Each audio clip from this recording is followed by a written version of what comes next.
welcome to Celebrity Spotlight Radio, and today we have this amazing guest.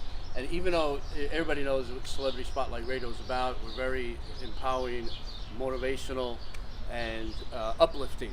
But today is a very, very amazing and gruesome topic, but I tend to speak in that manner about this film, but in the other side of the coin, I also, when I went to see the premiere of it, actually the screening of it about a couple of months ago, I was just blown away because it was reality to me. It's way different when you see a film and you see a film of this magnitude where reality hits in.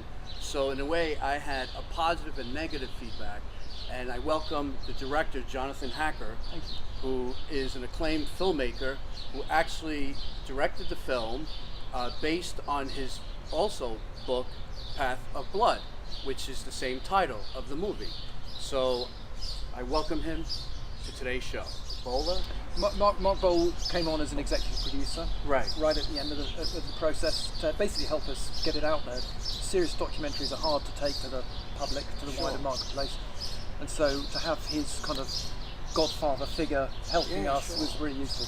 Yeah. So how did you get him intrigued with it? Did he read the book? No. He saw a cut of the film quite early on, and I think he felt some kind of affinity for the project. His films are also relatively uncompromising, you know. Right. So they're visceral, and the film is visceral. So he did Zero Dark 30. So do you think that when he saw that footage of the film, do you think that he saw comparisons of that film to this film? Well, obviously he's done a lot of work. Yeah, I mean he did all that, and Hurt Locker as well. I think.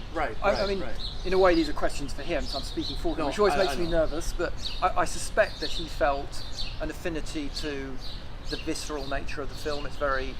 And it's uncompromising. The film is very full on, and it grabs you by the throat. And I think he probably appreciated that.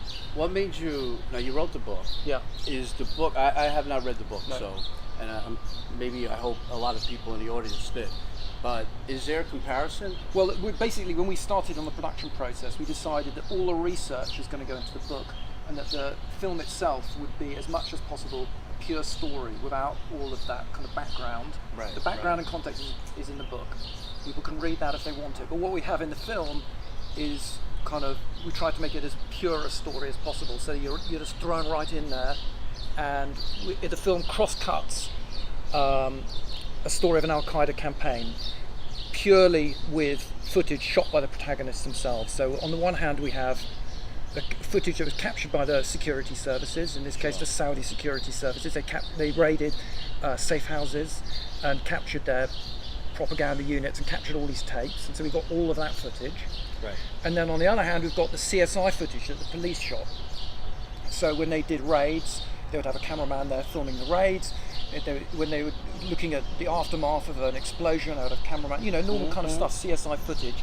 And so by having all this footage from both sides of a kind of combat footage, you had everything, and you're able to tell the story of cat and mouse thriller in a way. Sure. Actually, you sure did, because did Saudi Arabia, have they seen this film, or do they have any clue? Yeah. So they I mean, I genuinely don't know what. I mean, I think they like it, but they didn't offer an opinion. I mean, I think one thing I want to get straight, because I think is they in no way interfered with the editorial process of the film, and I think that's important to say that straight out. And it's to their credit.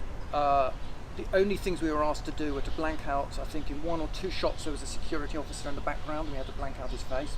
Fair enough. Sure. And there was some.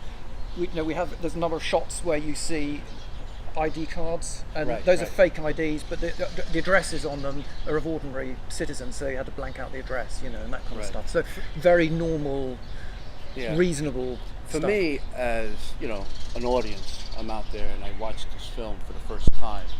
I liked the film. Actually, I didn't know what I was going to expect. But when I was watching it, I learned a lot. So because you watch a film, and it's a different take. This was, in my opinion, I saw a bunch of kids, like college kids, laughing and giggling, showing emotions on their beliefs, and it was heartbreaking to see that, because I don't know if they realize that they're murdering people. You know, I think one of the things I think is really important about why people should watch the film is that we think of Al Qaeda and ISIS as two-dimensional villains. You know, we have no conception of them as human beings, what makes them tick. Yet, if we are to defeat this phenomena, and we must, we have to understand them as human beings, and we have to understand their thought process and their beliefs, because we have to defeat, more than anything, we have to defeat the idea, the ideology behind it. And it is a very potent ideology, and I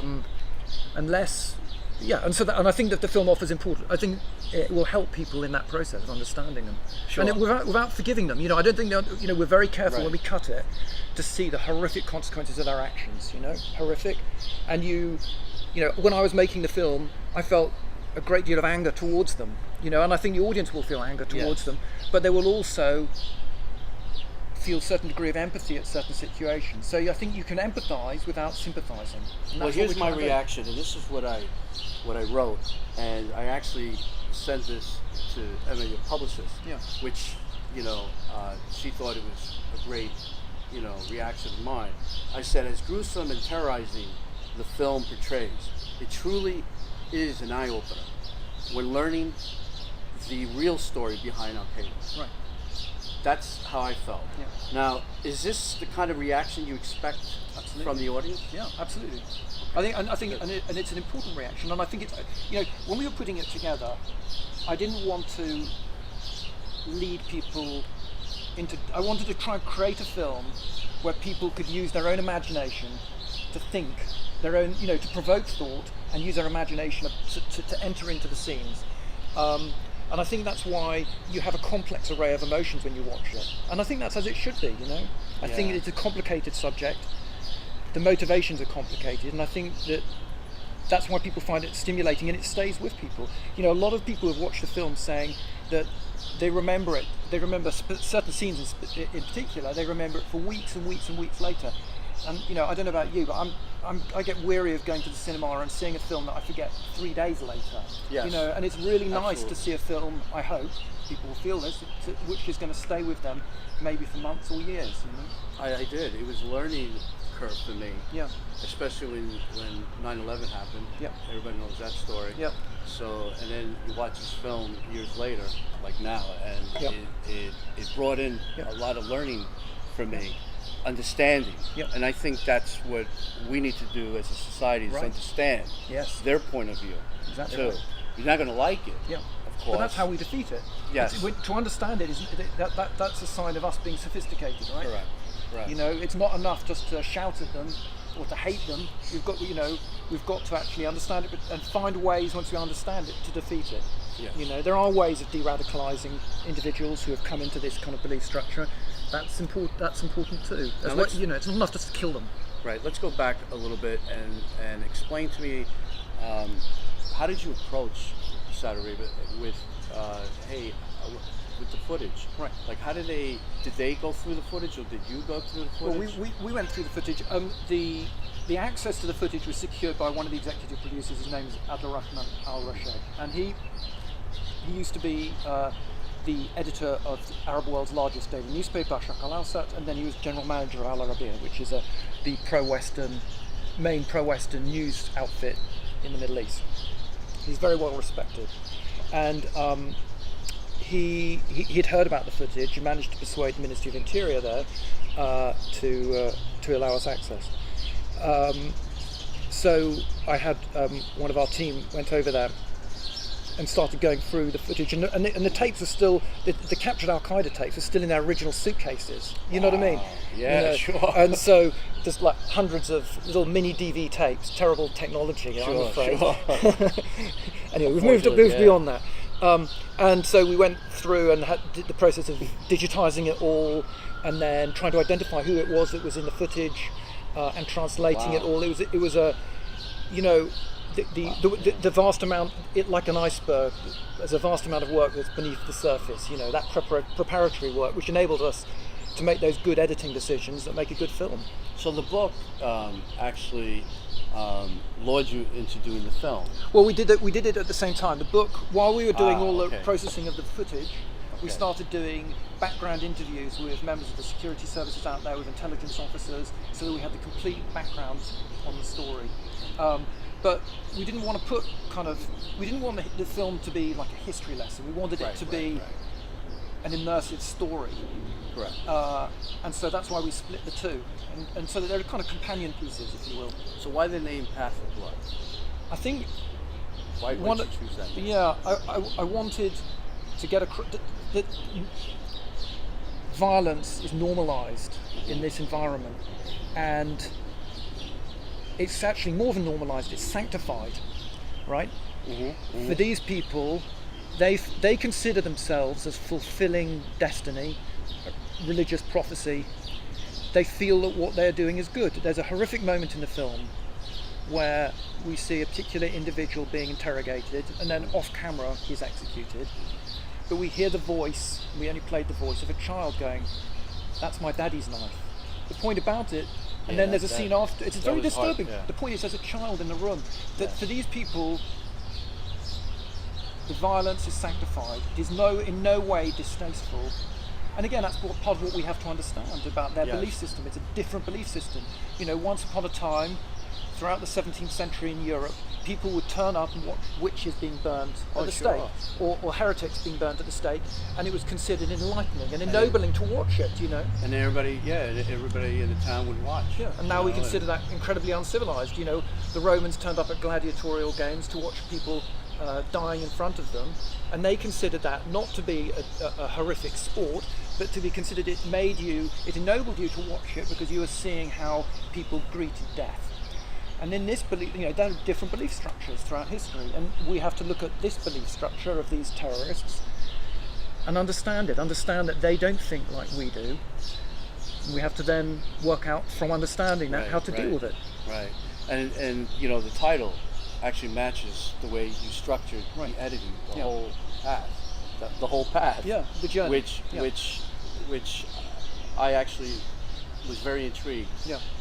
Because, like I said, it was a whole learning thing for me, and absolutely great documentary. But here's a question for you: Sure. Will there be a part 2, like a sequel? Because obviously, I'm thinking they must have more. Well, I don't know that the Saudi security services do, but I'd be shocked if the CIA hadn't captured footage in Iraq, for instance. Right. You know, shocked. And in Afghanistan, you know, all of these terrorist outfits consider propaganda to be incredibly important, and they shoot their own videos, and that video footage includes lots of outtakes, and it's very valuable to understand. But here's the thing: why did they, like, I know the kids, but why did they want to videotape it? Was there like I mean, basically their propaganda unit handed around cameras. Oh, you will film everything, right? You film it and we'll cut together a propaganda video. Right, but of course what we're getting here is that they start messing around with the camera. They're no longer, they're not, you know, they haven't been, you know, so they shoot all kinds of stuff because it's fun. They've got a camera for the first time. Hey, let's shoot this, let's shoot that. Now, the person that was holding the camera, did he die? Almost everybody in the film is killed. Wow. Yeah. Wow. Yeah. That's just amazing. Yeah. Because you see them on their side, a happy moment for them. You know, like I said, laughing and giggling, like almost you're like in college. But then, you know, they're terrorists in plain English. Yeah. You know, and I think, like you said, people are not used to combining themselves and seeing somebody like in today's world. What happens when a kid goes into a high school, you know, and shoots everybody down? He's known as a terrorist, right? Yeah. But what do they really call him? You know, mental disturbed and other issues. But to me, he is. You know, I think what we have, one of the things that makes this thought-provoking about the film is it makes you question the nature of evil. You know, and good and evil. And I think there's a sort of universal quality about that you know, that cliche, the path, you know, the path to hell is paved with good intentions. You know, and throughout history, people have wanted to do these great, you know, do God's work, fulfill destiny, whether it's a Sure. racial destiny or a class destiny, Yeah, see, you know, that- with that's the Marxist part that ideas, I- and people get caught up in these ideas, Right, and it right. justifies their inhumanity, you know. And I think that's part of what the film's about. Yeah, such a hard task. Anyway, just want to let you know: is this film been shown anywhere? Well, Premiered? Well, it's coming out. It's premiering here on Friday, Ah, okay. and same in the UK as well at the same time. So tomorrow, Yeah. correct? Right. It's premiering, and in the UK when? Same day tomorrow. Oh, Yeah. wow. And then it'll be playing in different places across the States and in the UK. So in New York, And it'll be on demand as well. okay. So in New York tomorrow, it'll be playing at the IFC, IFC, correct? yeah. And in LA, Yep. It'll. do you know? I forget the name of the cinema. Okay, well, I'll put it on. I'll put it in the article. Yeah. Okay, well, It is in Beverly Hills, the cinema. Sure. The other thing, one other thing that we haven't covered, which is worth mentioning, is about some of the bizarre humour in the film. Do you want to talk about that? oh, sure. Actually, I was kind of laughing, and Yeah. you know, at some of the. That's the thing that got me. Yeah. As grotesque that the film was, I was laughing in certain parts Yeah. because it almost felt like a dark comedy. Yeah. But then reality hit, Yeah. and I said, "Oh my God, Yeah. you know, this is reality. Yeah, you know, yeah, this yeah, is people dying, and they're dying Yeah. for a cause." There are these moments of bizarre, farcical humour that pop out of the film, and I think we wanted to include that because again, it's this process of humanising them, understanding that in amongst these terrorists are a bunch of idiots as well. Not all of them are idiots, but some are, and that there are these, you know, this is not a highly trained. You know, they're not, you know, highly trained special forces. You know what I mean? They're a bunch of kids who've done a little bit of training, and of course that training is enough to kill a lot of people. It's Yeah, you know, when you sure, blow up sure. a car bomb, you don't need a PhD. So you get that, and so they make that they're fooling around, and they're these bizarre moments of humour where they, you know, they're trying to record a suicide video, and and the young kid who's doing it. Oh, don't use such long words. I don't understand what you mean, you know, and all this stuff. And you see the manipulation that's going on, and you know, or the kid who says, "Oh, don't film me. You can see my underwear," and all this sort of stuff. It's just it's kind of endearing in a way. Those are the part that was confusing to me because I took it as at first, like I said, a dark comedy, and then reality hit. That's it. But you know, it's a great film. Thank you. I wish you the best of luck, and tomorrow we're going to find out tomorrow, correct? And it was great to have you. Thank you. Great success. Thank you. And I hope there is another film, believe it or not, because I really enjoyed this one. It's an important subject. It's a pleasure People meeting should you. watch it. Thank you. Thank you. Pleasure.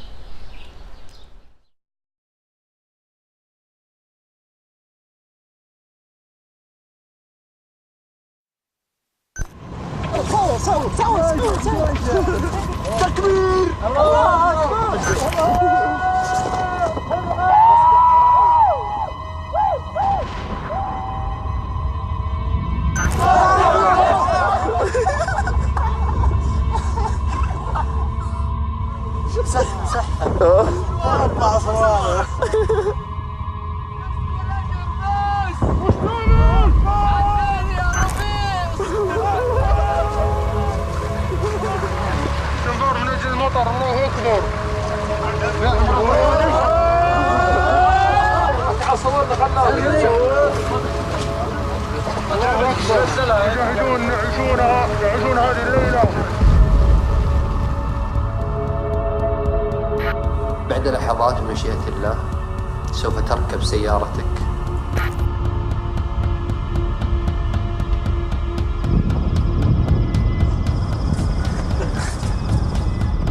زينة العملية الاجتهادية في السيارة انك ما تحس انك تخطئ بالضبط. أقول لكم سر إني أحبكم كلكم.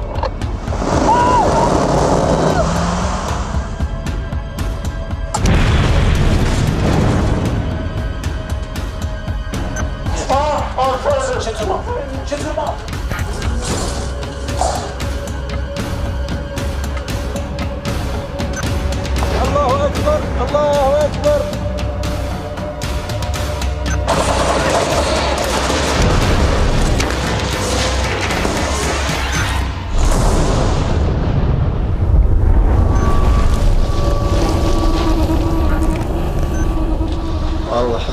تكون دخل.